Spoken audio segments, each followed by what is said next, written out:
now to Ehud Olmert, who's Prime Minister of Israel, of course, from 2006 to 2009. Mr. Olmert, thank you so much for joining us this morning on LBC. Is this proposal being taken seriously in Israel, and are you taking it seriously? It will be somewhat difficult for me to try and represent the opinion of Israelis. I can say that, not surprisingly, I don't take it seriously. And I'm not certain that anyone that was involved in raising this idea on the first place takes it seriously. And I also, in this context, think about President Trump himself. I think President Trump at the beginning, I heard someone saying maybe, why not just move these Palestinians? And as it happens to him, he fell in love with this idea. And he started to talk about it. And the more he talked about it, the more he fell in love with it. Although there was not any background preparation, any serious analysis, any serious thinking about what does it mean and what may be the possible ramification, not of doing it, it will never be done, of course, but of talking about it and of raising it and so on. So I don't take it seriously. It's a statement. Let's put it this way. When America has annexed Canada and has annexed Panama and has concluded the integration of Mexico, and Greenland will be part of America, come back to me and ask me how realistic the taking over of Gaza is. Do you think that Prime Minister Benjamin Netanyahu was expecting this, and do you think that it is something that, on any level, that he would want? I will not be surprised, I have to say, if this idea originally was not somehow suggested to the president from someone from the Netanyahu side. But obviously, it is not outrageously, detached from what may have happened.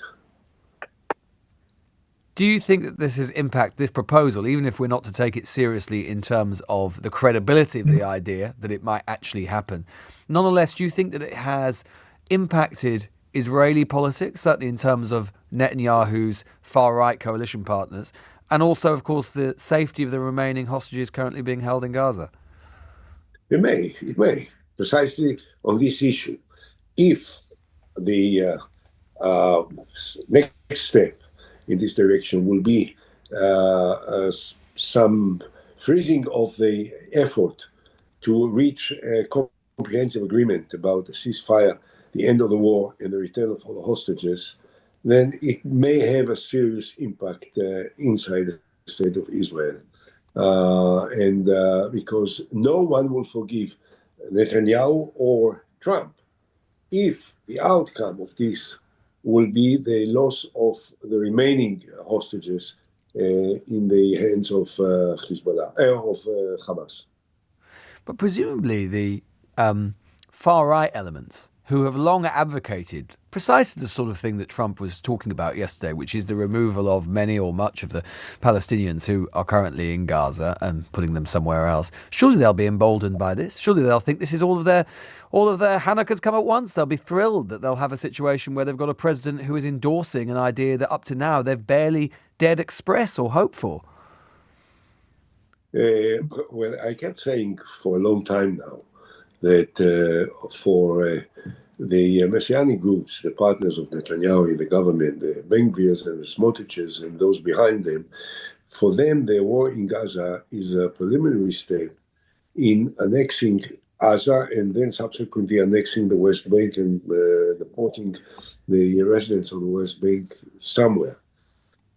So from that point of view, this is a very encouraging idea. Of course, I bet that when they think about Gaza, they don't think about Trump Towers and Trump hotels, and not about the Riviera, and not about the spa and the swimming pools that President Trump seemed to have talked about. They think about settlements that they want to build, and on the way to build more settlements in the West Bank, and who knows, maybe also building settlements in the south of Lebanon and in parts of Syria. But this is, of course, not something that most Israelis share with them. And I hope that I hope that other than just rhetoric and statements and slogans and some celebrations, that nothing more dangerous will come out of this. How long do you think that Netanyahu is going to be able to cling on as prime minister? I hope not very much. I hope that as soon as possible, maybe today, maybe tomorrow, maybe next week, anytime soon, it will be good for the state of Israel. This is the first time, I have to say, that the prime minister of the state of Israel has declared war on the state of Israel and on the people of Israel. It is about time that the people of Israel will get rid of him, and I hope soon. Just explain what you mean by that. The first time he's declared war on the people of Israel. Explain what you He mean. declared war. Everything that he does in the last few years is seriously damaging the status of Israel, the balance in the state of Israel, the unity of the people of Israel, the security of the state of Israel, and whatnot. So I think that this is a declaration of war, not a physical war, but a declaration of war against the basic fundamental values which have characterized the state of Israel from its proclamation, 76 years. And it's time that the people of Israel will show him the way out. Do you think that Trump has any conception of the history or politics of Israel, Gaza, and the Middle East? Do you think he has any conception of it whatsoever? You must ask him. Well, what do you think? I'll tell you something. I must say that I don't think that he knows much. I don't think that he ever cared to study that much. I'm absolutely stunned and overwhelmed by the energies that President Trump has in being able to raise every single day, and sometimes few times a day, new ideas that can shatter the world and that can devastate many parts of the world in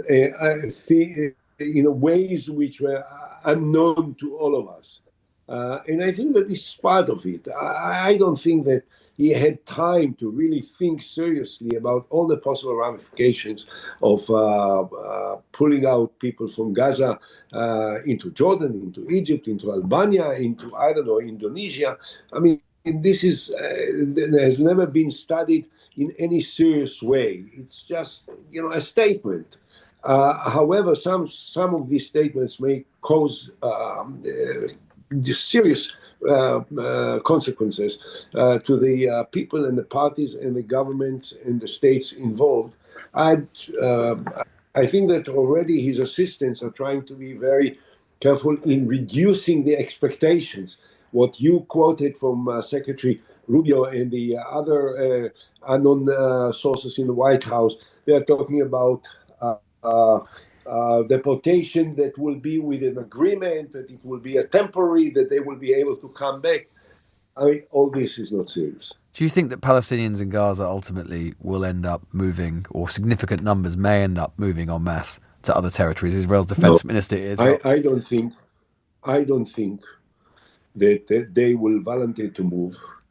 If they will be forced, it remains to be seen when the American soldiers, after annexing Canada and Greenland and Mexico and Panama, will come in great numbers to Gaza to fight against the Gazans. I don't know. I don't think that Egypt will cooperate with this. I don't think that Jordan will cooperate with it. It must be terrible for them even to have to cope with the present consequences of the statements, let alone if something of this nature will ever happen. So I think really, it's entirely unnecessary, was unnecessary, except for maybe short-lived political gains for Netanyahu. Do you just And again, the perception of the the outstanding leadership and creativity of President Trump. and just finally, Mr. Olmert, do you still think that a two-state solution, which is still talked about so much by European states and others, do you think it is possible and credible idea still? It's still talked about me. I raised this idea again together with the former foreign minister of the Palestinian Authority and the former ambassador to the United Nations, Dr. Nasser al-Qudwa, the nephew of Arafat. We raised it together. We issued a joint statement about two states. And we simply think that there is no alternative political solution. There can be alternative ways of dealing with the Middle East, some of which were just introduced by President Trump. But peace, comprehensive peace, a chance for resolving the outstanding issues once and for all, there is only one way, and this is a two-state solution. And therefore, yes, I think that this is unavoidable. I am ready to fight in order to promote it and to cooperate with all European countries, which I am doing in the last few months together with Dr. Kuba from the Palestinian side. Ehud Olmert there, who's Prime Minister of Israel from 2006 to 2009, giving us his assessment of what President Trump had to say and what his representatives, his emissaries, including, not least, of course, Marco Rubio, his Secretary of State, have had to say about what he said over the past 24 hours.